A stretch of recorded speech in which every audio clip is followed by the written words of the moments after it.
Hi viewers, welcome to అదన్ మరోకోణం. నేను మీ ప్రసాద్. పోసానికి 2.0 మరలా మ్యూజిక్ స్టార్ట్ అయినట్లేనా? విషయం ఏంటి అంటే, పరిచయం అక్కర్లేని పేరు పోసాని కృష్ణమురళి అనగానే. సో గత నెల రోజులుగా ఆయన ఒక జైలు నుంచి ఇంకో జైలుకి, ఇంకో జైలు నుంచి ఇంకో జైలుకి ట్రాన్స్ఫర్ అవుతానే ఉన్నారు. సో ఎట్టకేలకు బెయిల్ వచ్చింది, అది కూడా షరతులతో కూడిన బెయిల్. సో ఇప్పుడు మరలా 2.0 ఏంటి, ఆ మ్యూజిక్ స్టార్ట్ అవటం ఏంటి, ఇవన్నీ కూడా తెలియజేస్తాను.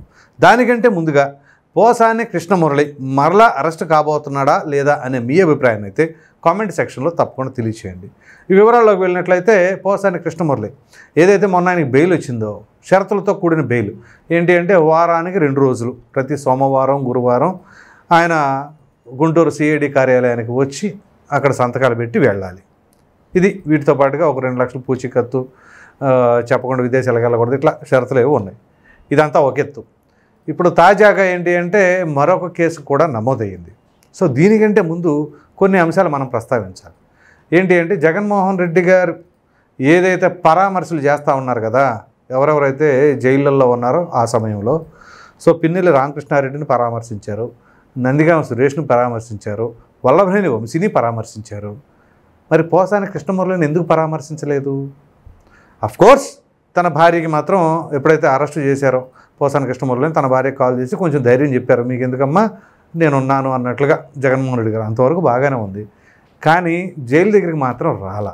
సో అందువల్ల పోసాని కృష్ణమురళి ఏదో హత్య అయ్యాడు అని చెప్పేసి జైల్లో ఉండగానే తన అసంతృప్తిని జగన్మోహన్ రెడ్డి గారి పట్ల వ్యక్తపరిచినట్లుగా కొంతమంది మాట్లాడుకుంటున్నట్లు సమాచారం. సో ఏది పోసాని కృష్ణమురళి ఇట్లా మరి నేనేం పాపం చేశాను, నా దగ్గరికి రాలేదు, నన్ను చూడలేదు, నన్ను పట్టించుకోలేదు. అఫ్కోర్స్ పొన్నవోలు సుధాకర్ రెడ్డిని అయితే మరి లాయర్గా నియమించడం, ఆయన కేసులు వాదించడం ఇవన్నీ జరిగినాయి. కానీ ఆ కేసుకు సంబంధించిన అంశంలో పాపం ఆయన లోపల ఉన్నప్పుడు మాత్రం ఆయన దగ్గరికి రాలేదు అని చెప్పేసి తనకు అసంతృప్తిగా ఉందట. అఫ్కోర్స్ ఇది కాకుండా ఆయన ఏంటి అంటే, ఇక నేను రాజకీయాలు వీటన్నిటికి ఎందుకు, అయిపోయింది, నేను దూరంగా ఉంటాను అని చెప్పేసి, నాకు రాజకీయాలతో సంబంధం లేదు అంత అని చెప్పేసి అన్నారు. సో దానివల్ల ఈ విధంగా ఇట్లాంటి పరిస్థితులు తలెత్తుతున్నాయని చెప్పేసి తీరా ఇప్పుడు ఏంటి, నిన్న సిఐడి కార్యాలయానికి హాజరవ్వడానికి వెళ్ళినప్పుడు అటు నుంచి అటు గుంటూరులో వైసీపీ కార్యాలయం దగ్గరికి వెళ్ళి, ఏదైతే లేళ్ల అప్పిరెడ్డి ఉన్నారు కదా, ఆయనతో మాట్లాడతాం, మరి ఏం సంభాషించుకున్నారో ఏంటో తెలియదు. సో మరలా రాజకీయంగా యాక్టివ్ అయ్యారా అని చెప్పేసి అనుకోవాలా?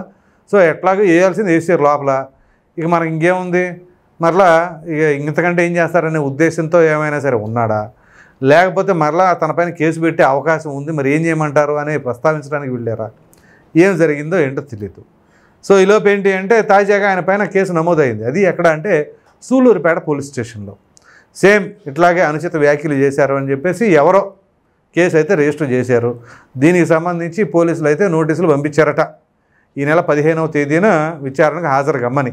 అంటే ఖచ్చితంగా ఒక వారం రోజులు, ఈరోజు 8వ తేదీ మంగళవారం, మరలా మంగళవారం వచ్చేసరికి ఆయన సూళ్ళూరుపేట పోలీసుల దగ్గర విచారణకు హాజరు కావాలి. మరి ఏం జరగబోతుంది, మరలా 2.0 మొదలైనట్టేనా? సో ఇక ఏంటి అంటే, రెండవసారి ఆయన అరెస్ట్ కాబోతున్నారా? అట్లాగే ఇక్కడ మ్యూజిక్ స్టార్ట్ అని ఎందుకన్నాను అంటే, మీరు కనుక పోసాని కృష్ణమురళి చేసిన రోల్ నాయక్ సినిమాలో రామ్ చరణ్ హీరోగా చేసిన దాంట్లో ఏదో అంటాడు కదా, ఆయన ఇది లోపలేసి వాళ్ళు కొడతా ఉంటే మ్యూజిక్ స్టార్ట్ అయిందని అని చెప్పేసి, ఎందుకు కొడతారు, ఎందుకు కొడతారా అని చెప్పేసి పెద్ద కామెడీ ఎపిసోడ్ అనమాట ఉంటుంది అక్కడ. సో సిమిలర్గా ఇప్పుడు మరి పోసాని కృష్ణమురళి పరిస్థితి అట్లాగే ఏమైనా సరే ఈ యొక్క జైలు పరంపర మరలా 2.0గా ఉండబోతుందా ఏంటి? సో మరి రాజకీయంగా ఆయన యాక్టివ్గా ఉంటారా, లేకపోతే రాజకీయాలు మనకెందుకని దూరంగా జరుగుతారా? మరి జగన్మోహన్ రెడ్డి గారితో మరి ఇదే రాజకీయ ప్రయాణం కొనసాగిస్తారా లేదా, ఏం జరగబోతుంది? మరి ఒక ప్రక్కన జగన్మోహన్ రెడ్డి గారు చూస్తే పోసాని కృష్ణమురళి గారి పైన పెద్దగా ఆయన అంతగా స్పందించింది లేదు. అఫ్కోర్స్ ఇవాళ స్పందించారు, దీనికి సంబంధించి మనం మరొక వీడియోలో మాట్లాడుకుందాం. అయితే ఇక్కడ పోసాని కృష్ణమురళి మరి ఇప్పుడు ఆయన పరిస్థితి ఏమిటి? ఇక జస్ట్ బ్రేక్ మాత్రమే ఇచ్చారా, మొన్నటిదాకా తిప్పి కొంత రిలాక్స్ ఇద్దాము, ఆ తర్వాత మరలా మొదలు పెడదామనే ఉద్దేశంలో ఉన్నారు? ఎందుకంటే ఇక్కడ కోర్టు ఇచ్చింది బెయిల్, రాజకీయ పార్టీలు లేకపోతే రాజకీయ నాయకులు చేసేది కాదు కదా, కోర్టు పరిధిలో ఉన్నటువంటి అంశం.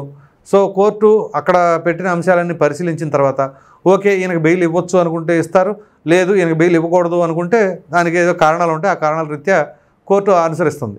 సో ఈ తరుణంలో ఆయనకి బెయిల్ అయితే మంజూరు అయింది. సో అంతవరకు బాగానే ఉంది. మరలా ఇప్పుడు కేసు నమోదైంది. ఈ నమోదైన తర్వాత మరి పోలీసు విచారణకి పిలిచిన తర్వాత ఏం జరగబోతుంది?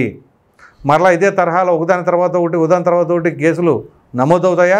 నమోదైతే మరలా ఒక నెల రోజుల పాటు ఇలాగే జరుగుతుందా? ఎందుకంటే ఒక వ్యక్తిలో పరివర్తన రావాలి.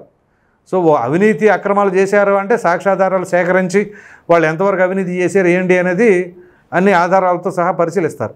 కానీ ఇక్కడ ఈయన చేసింది ఏంటి? అనుచితమైన వ్యాఖ్యలు. ఓ రాజకీయ పార్టీలో ఉంటూ, ఒక అధికార పార్టీకి సంబంధించిన పదవిలో, ఒక నామినేటెడ్ పదవిలో ఉంటూ ప్రజల తరపున ప్రజల పన్నుల రూపంలో చెల్లించిన డబ్బులని జీతభత్యాల రూపంలో తీసుకొని మరి అక్కడ అనుచితమైన వ్యాఖ్యలు, సందర్భం లేకుండా వాళ్ళని వీళ్ళని తిడటానికి మాత్రమే నాకు ఆ పదవి అని చెప్పేసి మరలా ఆ తిట్టిన తిట్లన్నీ కూడా ఎందుకు తిట్టాము ఏంటి అంటే, రామరామ నాకేం తెలీదు, అంతా సజ్జల రామకృష్ణారెడ్డి దయే, ఆయన స్క్రిప్ట్ రాసిచ్చాడు, నేను మాత్రం చేసేది ఏముంటుంది, సో నేను ఆ స్క్రిప్ట్ రాసిచ్చిందని చెప్పాను అని చెప్పేసి దాన్ని సోషల్ మీడియా ఇన్ఛార్జ్గా ఉన్నటువంటి సజ్జల భార్గవ రెడ్డి సర్క్యులేట్ చేశాడు, వైరల్ చేశాడు అని చెప్పేసి తండ్రి కొడుకులపైన తోసేశారు.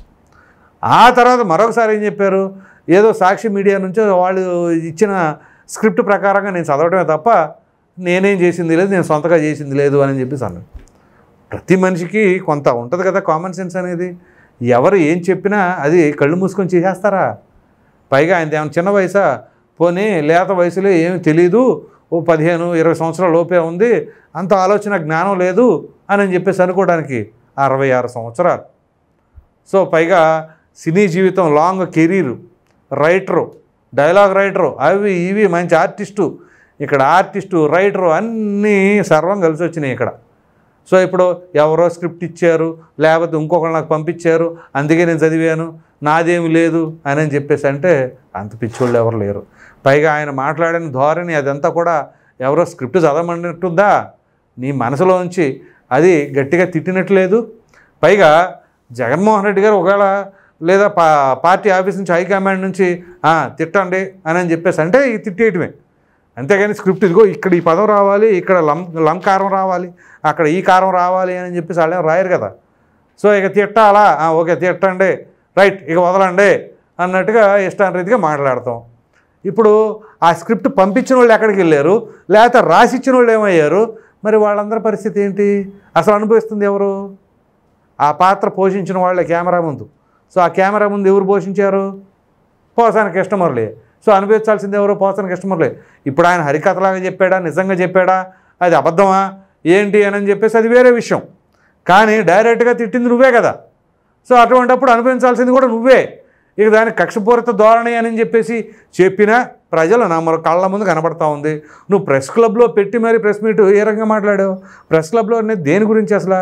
ఆ ప్రెస్లో ఆయన మాట్లాడుతున్నప్పుడు నిజంగా సాటి విలేకరులు ఏం చేస్తున్నారు నాకు అర్థం కాల. అలాంటి భాష మాట్లాడుతున్నప్పుడు ప్రతి ఒక్కళ్ళు మైకులు కట్ చేసి ఉంటే సరిపోయి ఉండేది అక్కడే, లేదా అక్కడే ఖండించి ఉంటే సరిపోయి ఉండేది. అక్కడ ఎవరు ఏం మాట్లాడకుండా ఆయన మాట్లాడిన దానికల్లా సరే రికార్డు చేశారు, అది వేరే విషయం అనుకోండి. కానీ ఎవరైనా ఖండిస్తే ఇంకా బాగుండేదేమో. ఆయన ఇష్టాన్ని రీతిగా ఎట్టబడితే అలా మాట్లాడితే రికార్డు చేయడానికి ఉన్నామా మనం? కాదు కదా. సో మొత్తం మీద ఇప్పుడు పోసాని కృష్ణమురళి అయితే అది ఆరని మంట, ఆ కేసులకు సంబంధించిన అంశం అయితే అది ఇప్పుడు పరిస్థితులను బట్టి చూస్తే అదే అర్థమవుతుంది. సో ఈ తరుణంలో మరి ఇక ఈ సమ్మర్ అంతా కూడా ఆయనకి సమ్మర్ సీజన్ కూడా ఇటే గడిచిపోద్దా? మొన్న ఈ ఫిబ్రవరిలో ఇదే జరిగింది. సో ఫిబ్రవరి మార్చి సగం వరకు జరిగింది. సో విడుదల అయ్యారు. ఇప్పుడు మరలా ఆ తర్వాత ఏప్రిల్ మే మరలా కంటిన్యూషన్ సెలబ్రేషన్స్ అన్నీ కూడా చేసే పరిస్థితులు ఉన్నాయా? ఏం జరుగుతుందో మరి చూడాలి. మరి సూళ్ళూరుపేట పోలీసులు 15వ తేదీ రమ్మన్నారు కదా. ఆ 15వ తేదీన ఆయన విచారణ హాజరైన తర్వాత ఏం జరుగుతుంది ఏంటి, మరి ఈ లోపు ఏమన్నా సరే ముందస్తు బెయిల్ కోసం ప్రయత్నాలు చేస్తారా? ఖచ్చితంగా చేస్తారు, చేయకుండా ఎలా ఉంటారు? సరే అప్పుడు కోర్టు పరిగణలోకి తీసుకొని ఇస్తారా ఎవరా ఏంటో తెలియాలి అంటే రేపు 15వ తేదీ వరకు వేచి చూడవలసి ఉంది. ఈ వీడియో కనుక మీకు నచ్చినట్లు లైక్ చేయండి, షేర్ చేయండి. అదేవిధంగా పోసానికి 2.0 మరలా మ్యూజిక్ స్టార్ట్ అవబోతుందా అనే దానిపైన మీ అభిప్రాయాన్ని కామెంట్ సెక్షన్లో తప్పకుండా తెలియచేయండి. మరిన్ని వీడియోస్ కోసం మన ఆదాన్ ఛానల్ని సబ్స్క్రైబ్ చేయడం మాత్రం మర్చిపోకండి. Thank you.